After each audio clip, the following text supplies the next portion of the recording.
Hello and welcome to today's art and design class.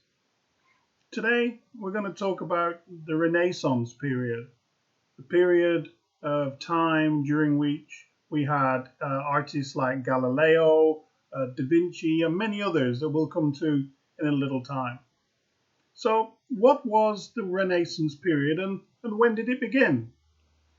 The Renaissance was a fervent period of European cultural, artistic, and political and economic rebirth following the Middle Ages, generally described as taking place from the 14th century to the 17th century.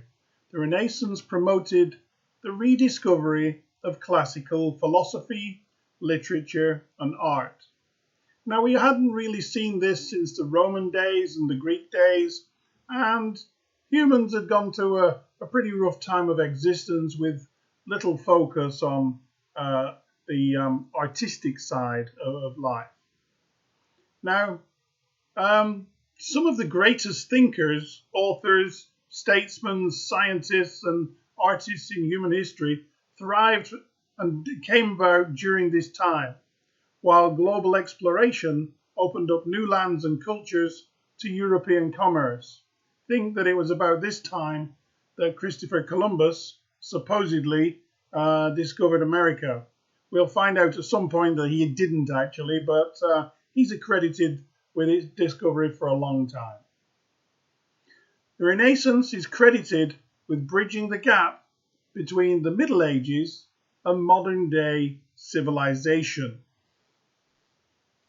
Now, during the Middle Ages, a period that took place between the fall of ancient Rome, around about 476 AD, and the beginning of the 14th century, Europeans made few advances in science and art. This is often called the Dark Ages, the era often branded as a time of war, ignorance, famine, and pandemics such as the Black Death in the United Kingdom. Some historians, however, believe that such grim depictions of the Middle Ages are greatly exaggerated, and though many agree that there was relatively little regard for ancient Greek and Roman philosophies and learning at the time. Now, it's about this time when we start to talk about humanism. During the 14th century, that's anything that begins with 13 basically, a cultural movement called humanism began to gain momentum, mainly in Italy. Among its many principles, humanism promoted the idea that man was at the center of his own universe, and people should embrace human achievements in education, classical arts, literature, and science. Now, in 1450, the invention of the Gutenberg printing press allowed for improved communication throughout Europe and for ideas to spread more quickly. Now, this printing press was invented and it allowed books to be printed relatively cheaply, whereas before they'd been copied by hand, mainly by people in sort of religious churches and the like. So before this time, education was only for the very, very rich. Now, from this point, we see more books, cheaply produced and available now to the middle classes. As a result of this advance in communication, little known texts from early humanist authors, such as those by Francesco Petrarch and Giovanni Boccaccio, which promoted the renewal of traditional Greek and Roman culture and values. These were printed and distributed to the masses. Additionally, many scholars believed advances in international finances and trade impacted culture in Europe and set the stage for the Renaissance period. Now, a family very important at this time was the Medici family. Now, you can read quite a lot about Medici, an Italian family, and how they affected both the commerce of Italy and the way that Italy grew and was founded.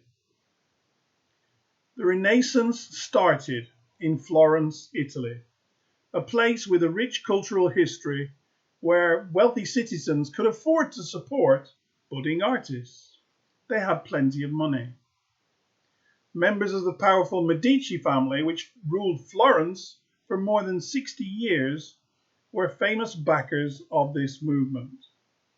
Now, great Italian writers, artists, politicians, and others declared that they were participating in an intellectual and artistic revolution that would be much more different from what they had experienced during the Dark Ages. The movement first expanded to other Italian city-states, such as Venice, Milan, Bologna, Ferrara, and Rome. Then, during the 15th century, Renaissance ideas spread from Italy to France and then throughout Western and Northern Europe. Although other European countries experienced their Renaissance later than Italy, the impacts were still fairly revolutionary. Now, we come across many Renaissance geniuses.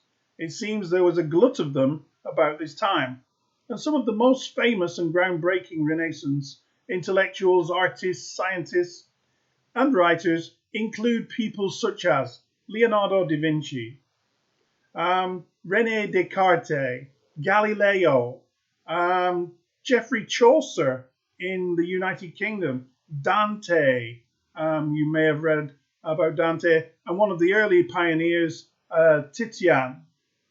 There are many. William Shakespeare, John Milton, Donatello, all these names, Raphael, Michelangelo, all these famous names come from this period.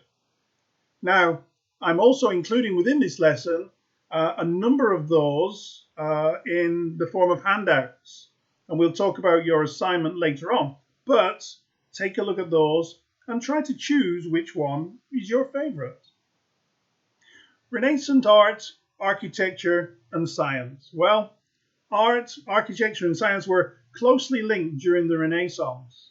In fact, it's a unique time when these fields of study fused closely together, almost seamlessly.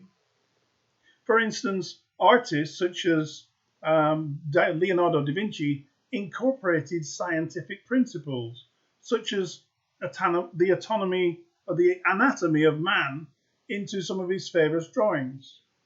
He produced drawings such as the first helicopter, very early on, long before helicopters had been invented by anyone else. So they could recreate the human body with extraordinary precision. Architects such as Filippo Brunelleschi studied mathematics to accurately engineer and design immense buildings with expansive domes. Scientific discoveries led to major shifts in thinking, and Galileo and Descartes presented a new view of astrology and mathematics, while Copernicus proposed that the sun, not the earth, was the center of the solar system. Renaissance art was characterized by realism and naturalism. Artists strived to depict people and objects in a true-to-life way. They used techniques such as perspective, shadows, and light to add depth to their work. Emotion was another quality that artists tried to infuse into their pieces. Now, some of the most famous artistic works that were produced during the Renaissance period include the Mona Lisa, now held in Paris in a famous museum there. Find out where that is. The Last Supper, another Da Vinci masterpiece. The Statue of David by Michelangelo, The Birth of Venus by Botticelli, and The Creation of Adam, again by Michelangelo. Read up on some of these, Google them, and make sure you're well aware of these 5 famous works of art. Now, the Renaissance exploration was carried out effectively by many artists and thinkers. They're using their talents to express new ideas. some Europeans took to the seas to learn more about the world around them. In a period known as the Age of Discovery, several important explorations were made. Voyagers launched expeditions to travel the entire globe. They discovered new shipping routes to the Americas, India, and the Far East. And explorers trekked across areas that weren't fully mapped. Famous journeys were taken by Ferdinand Magellan, Christopher Columbus, Amerigo Vespucci, Marco Polo, Ponce de Leon, and many others. Now, the Renaissance period also had an effect on religion. Humanism encouraged Europeans to question the role of the Roman Catholic Church during the Renaissance. As more people learned how to read, write, and interpret ideas, they began to closely examine and critique religion as they knew it. Also, the printing press allowed for texts, including the Bible, to be easily reproduced and widely read by the people themselves, now roughly for the first time in many cases. In the 16th century, Martin Luther, a German monk, led the Protestant Reformation. Now, this was a revolutionary movement that caused a split in the Catholic Church. Luther questioned many of the practices of the Church and whether they aligned with the teachings of the Bible. As a result, a new form of Christianity, known as Protestantism, was created. Now, eventually, some of this led to the end of the Renaissance period. Scholars believe the demise of the Renaissance was a result of several compounding factors. By the end of the 15th century, numerous wars had plagued the Italian peninsula. Spanish, French, and German invaders battling for Italian territories caused disruption and instability in the region. Also, changing trade routes led to a period of economic decline and limited the amount of money that wealthy contributors could spend on the arts. Later, in a movement known as the Counter-Reformation, the Catholic Church censored artists and writers in response to the Protestant Reformation.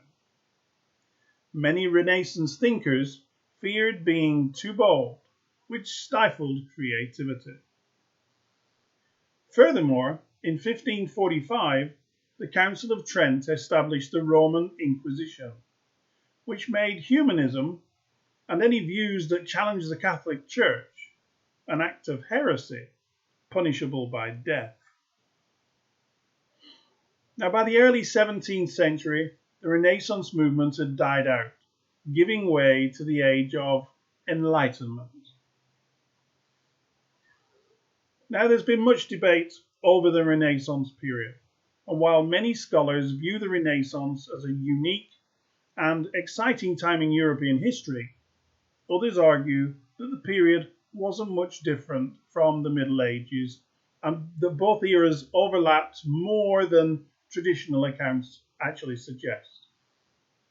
Also, some modern historians believe that the Middle Ages had a cultural identity that's been downplayed throughout history and overshadowed by the Renaissance period. While the exact timing and overall impact of the Renaissance is sometimes debated, there is little dispute that the events of the period ultimately led to advances that changed the way people understood and interpreted the world around them. Okay, thank you for listening. I'm now going to include some handouts for you to read in association with this video, and if there is an assignment, it will be placed on your notice board for you to start later on. Thank you for listening.